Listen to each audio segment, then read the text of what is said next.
balita sa radyo na araw-araw. Pinakikinggan sa Luzon, Visayas at Mindanao. KBP Golden Dove Best News Program. Mula sa Head News Center ng pinakamaraming himpilan at #1 na radio network ng bayan, RMN. Ito ang numero 1. RMN News Nationwide. RMN News Nationwide. Kasama ang KBP Golden Dove Best Newscaster, Weng de la Peña, at ang maasahang broadcaster, Buddy Oberas. RMN News Nationwide. RMN News Nationwide. Headlines. Ngayong umaga ho sa RMN News Nationwide, 2 kumpirmadong patay sa bangis ng bagyong si Labuyo. Disaster Response Team ng DPWH pinadala na sa mga lugar na sinalanta ng bagyo. 77 alkalde inimbitahan na ng NBI kaugnay sa 900 million peso Malampaya Fund Scam. Mga negosyante hinikayat na suportahan ang usapin sa Bangsamoro sa 2016. MNLF naman hindi kumbinsidong pananabotahe ang sa peace process ang dahilan ng serye ng pambobomba sa Mindanao. Employment ban sa Yemen at Iraq itinanggi ng POEA. Seguridad ng mga Pinoy doon tiniyak naman ng Department of Labor. Balitang negosyo natin, Davao City, bida sa isang South Korean film. Balita sa Bayong Dagat, 44 patay sa pamaril sa loob ng isang moske sa Nigeria. RMN News Nationwide. Pa itutungo ng Cagayan de Oro? For the best hotel accommodation, stay at the VIP Hotel because you are a VIP. Ang pinakamalaking mga balita, abot sa bawat Pilipino, saan man sa bansa. RMN News Nationwide. Buenos Dias, Pilipinas. Umaga ng Martes ngayon, August 13, 2013.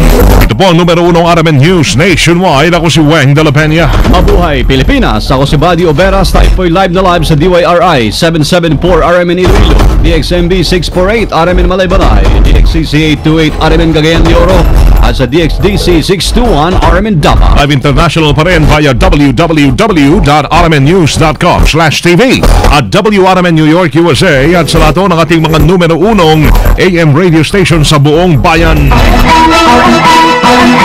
Bagamat nakalabas na ho ng Philippine Area of Responsibility ang bagyong si Labuyo, makakaranas pa rin ng mga pagulan mga kasama ang ilang bahagi po ng Pilipinas, partikular na sa Luzon dahil sa epekto ng tinatawag na Southwest Monsoon. Kaugnay nito ay naglabas ho ng gale warning ang Pag-asa kung saan pinapayuhan yung mga nasa western seaboard sa northern, central at southern Luzon na iwasan muna ang maglayag ng mga bangka dahil sa malalakas na alon at pagulan. Kabilang na rito ang Ilocos Norte, Ilocos Sur, La Union, Pangasinan, Zambales, Bataan, Metro Manila, Cavite, Mindoro, Batangas at Palawan. Dahil dito, kanselado pa rin ang klase sa ilang lugar sa Metro Manila at mga karatig lalawigan ngayong Martes. Kabilang na ang preschool sa Malabon, Valenzuela at Angeles, Pampanga. Habang sa Taguig naman at Pangasinan ay preschool hanggang high school naman ang walang klase ngayon, pampubliko man o pampribado.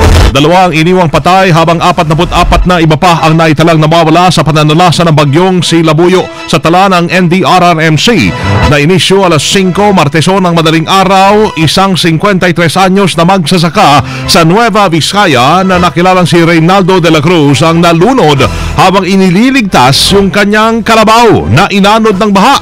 Sa Benguet naman, nasawi si Jomar Salicong, 22 anyos matapos maipit sa landslide. Dahil sa lakas ng bagyo, umabot sa 8 talampakan ng mga alon sa dagat kung saan 25 na mga mangingisda sa Pangasinan ang hindi pa nakakabalik hanggang ngayon. 18 mangingisda naman ang nawawala sa mga probinsya ng Catanduanes at Camarines Norte. Samantala, tinatayang nasa 7,100 pamilya ang naapektuhan ng bagyo sa Regions 1, 2, 3, 5 at CAR.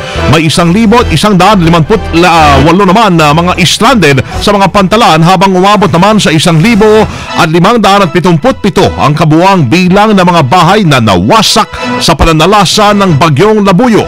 Umabot naman sa mahigit 57 million pesos ang halaga ho ng pinsala sa Regions 2 at Region 3. Sa kabila ng pananalasa ng bagyong Labuyo sa ilang lalawigan sa Northern Luzon, gaya ng Aurora na ikinasira ng infrastruktura at palayan ng mga magsasaka, kinumpirma ng National Food Authority na natiling sapat ang supply ng bigas sa bansa.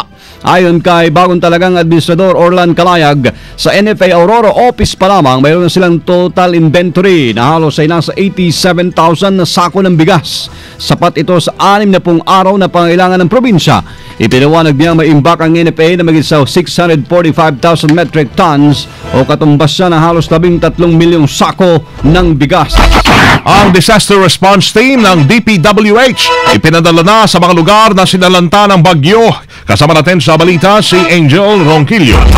RMN Report. Agad na ipinadala ng Department of Public Works and Highways ang kanilang disaster response team sa mga lugar na sinalanta ng bagyong Labuyo. Ayon kay DPWH Secretary Rogelio Singson, nagsanib puwersang Cordillera Administrative Region at Region 2 District Engineering Offices upang simulan ng kumpunihin ang mga kalsada tulay na winasak ni Labuyo, partikular na sa Northern Luzon. Base sa monitoring ng DPWH Bureau of Maintenance, ilang kalsada sa CAR ang isinarabol sudang landslide, kabilang na dito ang Clavelia Calanasan Road, Sinipsip Bakun Road at Daang Maharlika Road. Samantala, ongoing naman ang clearing operations sa Sierra Calamasan Road sa Apayao, habang ang DPWH Baguio City District Engineering Office naman ay nagpadala ng team sa Leonard Wood Bridge sa Baguio City upang umasiste sa mga motorista. Kinumpirma din ni Singson ang daan patungong Baguio City sa Marcos Highway, partikular ang Barangay Bayaksan, Tuba Benguet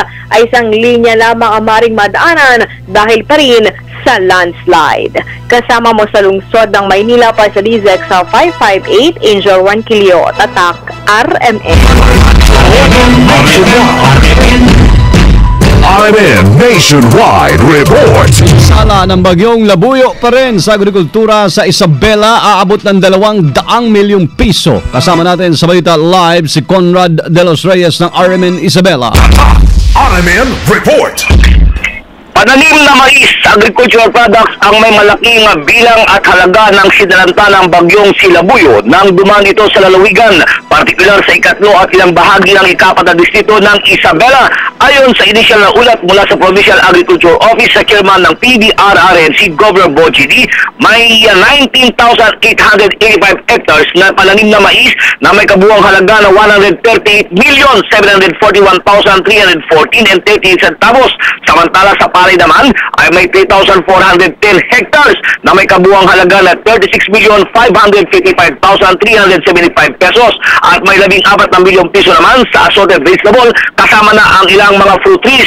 Sa initial report, ang totally damaged o ang initial report na damage ng bagyong Labuyo sa agricultural products ay umaabot sa 200 milyong piso. Kaugnay nito, naghahanda na rin ang provincial government sa pagtulong sa mga magsasaka na sinalanta ang kanilang pananim sa pamamagitan ng pagpapahiram ng pondo. Samantala, patuloy pa rin ang paghahanap ng rescue team sa nawawalang si Benny Lapios ng Masayasul sa Lagos City, Isabela, na kasamang tinangay ang bahay nito o kubo ito sa biglang pagtaas ng ilog sa nabanggit na barangay ng San Agustin, Isabela. Sa ngayon ay maliwalas na at sumisikat na rin ang haring araw dito sa lalawigan ng Isabela. Kasama mo sa Isabela, Conrad De Los Reyes, Tatak, RMN. Radyo mo Nationwide. Inimbitahan ng National Bureau of Investigation o NBI ang 77 alkalde na sangkot sa 900 million peso Malampaya Fund Scam. Ito ay matapos ang naging payag ng mga whistleblower na sina Ben Hurloy at Merlina Sunyas na pineke ng mga tauhan ng negosyanteng si Janet Lim Napoles ang pirma ng 77 mga alkalde na yan para palabasin na nakinabang ang mga ito sa Malampaya Fund na inilabas naman para sa mga local government units dahil sa pananalasa ng bagyong Ondoy at Pepeng noong taong 2009. Kinumpirma ni Justice Secretary Leila de Lima na nakausap na nila si Naluoy at Sunyas na parehong nasa ilalim ngayon ng Witness Protection Program ng gobyerno. Umasa si de Lima na mapapabilis ang investigasyon sa kaso at may lalabas na agad ng NBI ang resulta nito sa mga susunod na linggo. Inikayat mga kasama ni Presidential Peace Advisor Teresita Deles ang mga mangalakal sa Mindanao na suportahan ang usapin sa Bangsamoro sa 2016. Paniniwala na opisyal, magandang impluensya ito upang mas mapatatag ang kanilang pagiging autonomous region. Ayon kay Deles, nakatuon pa rin ang pansin ng pamahalaan at ng More Islamic Liberation Front sa kapayapaan sa pagkakasundo sa dalawang huling annexes ng Framework Agreement hinggil sa hatian ng kapangyarihan at normalisasyon. Matatandang nilagdaan ang Wealth Sharing Annex ng dalawang panig pagkatapos na ika-38 paunang pag-uusap sa Kuala Lumpur, Malaysia noong Hulyo. Sa kaugnay na balita, ang MNLF hindi kumbinsidong pananabotahe ang dahilan ng serye ng pambobomba sa Mindanao. Kasama natin sa balita live si Daisy Mangod ng RMN Cotabato. RMN Report! Hindi naniniwala si Moro National Liberation Front o MNLF Chairman Dato Musema na pananabotahe sa peace talk sa pagitan ng gobyerno ng Pilipinas at Moro Islamic Liberation Front o MILF ang motibo sa mga nangyayaring pambobomba dito sa Mindanao, partikular ang pagsabog dito sa Cotabato City noong Agosto 5 na ikinamatay ng 8 katao at ikinasugat ng mahigit sa 30 iba pa. Ayon kay Sema, posibleng may mas malalim pa na dahilan ang serye ng mga pambobomba dito sa Mindanao na kailangan at dapat natutukan ng mga investigador. Kung pananabotahe anya sa peace process ang motibo sa mga pagpapasabog, dapat anya ng mga sundalo ang tinatarget at dapat din natutukan kung saang parte ng usapang pangkapayapaan ang sinasabotahe. Tanong anya na dapat masagot ng mga otoridad na nagsasabing may kinalaman sa nagpapatuloy na peace talks ang mga pambobomba sa iba't ibang bahagi ng Mindanao. Bukod sa MILF, patuloy din na nakikipag-usap ang Philippine government sa MNLF na patuloy na isinisigaw ang total implementation ng 1996 Final Peace Agreement ng mga ito. Kasama mo sa RMN Cotabato, Daisy Mangod, Tatak, RMN. Radyo mo nationwide! Mga kasama, kinumpirma po ng Philippine Overseas Employment Administration na wala pa silang inilalabas na deployment ban sa mga bansang Yemen at Iraq. Ito'y sa kabila ng kaguluhan na nagaganap sa naturang mga bansa. Ayon kay POA Chief Hans Kakdak, wala pa silang natatanggap na namang rekomendasyon mula po sa Department of Foreign Affairs na magpalabas ng deployment ban. Nabatid na 7 katao nasawi sa pamaril at pambobomba sa kasagsagan ng pagdiriwang ng pagtatapos ng Ramadan ng mga Muslim sa Iraq. Una rito itinaas ng DFA sa Alert Level Number 1 ng sitwasyon sa Yemen dahil sa nagpapatuloy na gulo sa lugar noong nakaraang linggo. Samantala, tiniyak naman kagad ni Labor Secretary Rosalinda Baldos na ligtas ang kalagayan natin mga kababayang Pilipino sa Yemen. Nagpatupad ho ng paggalaw sa presyo ang mga kumpanya ng langis. Epektibo alas 6 kanina, nagtapyas ang Caltex, Petron, Shell, Sea Oil at Phoenix Petroleum ng 50 sentimos sa presyo ng kada litro ng gasolina. Pero magtataas sila ng 20 sentimos sa kada litro ng diesel habang 25 sentimos naman sa kerosene. Isa sa mga sospek sa pananambang kay Mayor Gingona na aresto. Kasama natin sa Balita Live si Alwin Celering ng RMN Cagayan de Oro. RMN Report! Naharap niyon sa kasong double murder at multiple frustrated murder ang narestong suspect sa pag-ambush sa convoy ni former Hingog City Mayor Ruthie Gingona nitong buwan ng Abril. Nahuli noong nakaraang araw sa pamamagitan ng joint operation ng PNP at AFP ang isa sa mga suspect na kinilalang si Reynaldo Agopra alias Commander Talik sa Barangay Apos Kahoy, Claveria, Misamis Oriental. Ayon sa impormasyon, inamin naman ng nahuli na isa ito sa mga responsable sa nasabing pag-ambush ng kasagsagan ng kampanya sa midterm election. Matandang pabalik sana sa lungsod ang convoy ni dating Mayor Gingona ng tinambangan ito ng mga armadong kalalakihan na ikinamatay ng 2 at ikinasugat ng iba pa. Sa ngayon, ikusudiyan ng Police Regional Office 10 ng suspect at ngayong araw ay maaaring dalhin ito sa Hingog City upang doon naharapin ang kaso na wala umunong piyansa para sa temporary nitong kalayaan. Kasama mo sa DXCC Cagayan de Oro, Alvin Saliring, Tatak, RMN.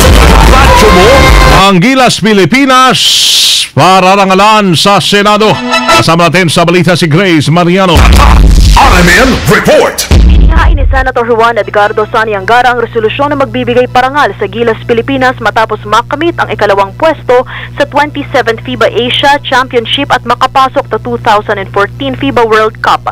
Kinatwiran ni Angara, kahit hindi na pa sa kamay ng Gilas team ang kampyonato ay isa pa ring malaking karangalan ang ibinigay nito sa bansa. Di ni Angara mahalaga ang anumang nakamit ng Gilas sa FIBA Asia dahil halos 3 dekada na ang nakalipas ng huling napasama ang Pilipinas sa World Championship.